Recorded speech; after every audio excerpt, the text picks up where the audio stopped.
Hello friends, welcome to update with English में आप सभी का बहुत बहुत स्वागत है। आज मैं फिर आपके सामने एक और स्टोरी के साथ हूँ जिसका टाइटल है the dog at the well. तो चलिए आइए स्टार्ट करते हैं स्टोरी को, समझते हैं ग्रामर के स्ट्रक्चर्स एंड वोकैब को। छोटी सी स्टोरी है बट ठीक है, it's okay. One farm lived of mother dog and her pups. मतलब एक फार्म में एक मदर डॉग और अपने पप्स यानी उनके पपीज, ठीक है, उनके साथ वो रहते थे।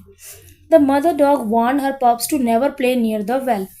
तो जैसे हम अपने बच्चे, इंसान अपने बच्चों को डांटते हैं, वैसे ही जानवर भी प्रिटेंड करते हैं, बट उनकी लैंग्वेज हमें समझ में नहीं आती।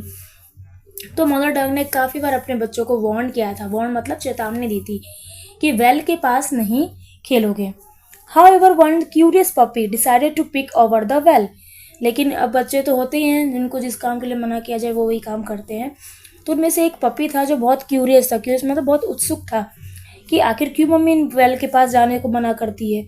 तो उसने डिसाइड किया कि जो है वो वेल के पास जाएगा। He saw his own reflection in the well and assumed it was another dog. फिर उसने देखा ये तो कोई और डॉग है वेल में। He started barking at his reflection. और वो उसने जो है बार्किंग करना यानी भौंकना स्टार्ट कर दिया।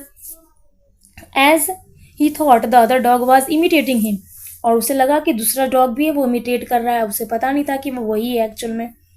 He jumped into the well to fight the other puppy. और वो वेल में कूद गया दूसरे पपी से लड़ने के लिए। Only to realize that there was no other puppy, he kept on barking till the farmer came and saved him. और जब उसे रियलाइज़ हुआ कि कोई और पपी है ही नहीं, तो फिर वो बार्क करने लगा, भौंकने लगा। फिर इतने में फार्मर आया और उसने उसको बचाया।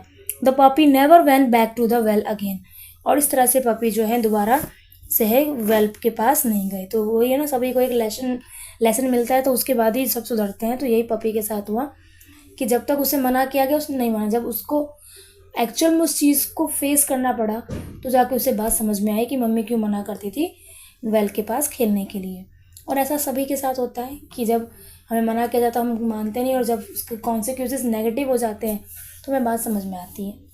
So this is the story. Vocab की बात करें तो बार्किंग मतलब भौंकना, ठीक है।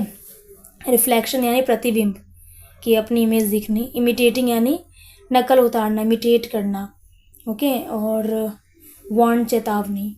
सो वोकैब बहुत कम है, these are vocab. I hope आपको स्टोरी अच्छी लगी है चैनल को सब्सक्राइब कर लीजिए, वीडियो को शेयर कीजिए। मिलते हैं एक और स्टोरी के साथ। Till then take care, bye bye.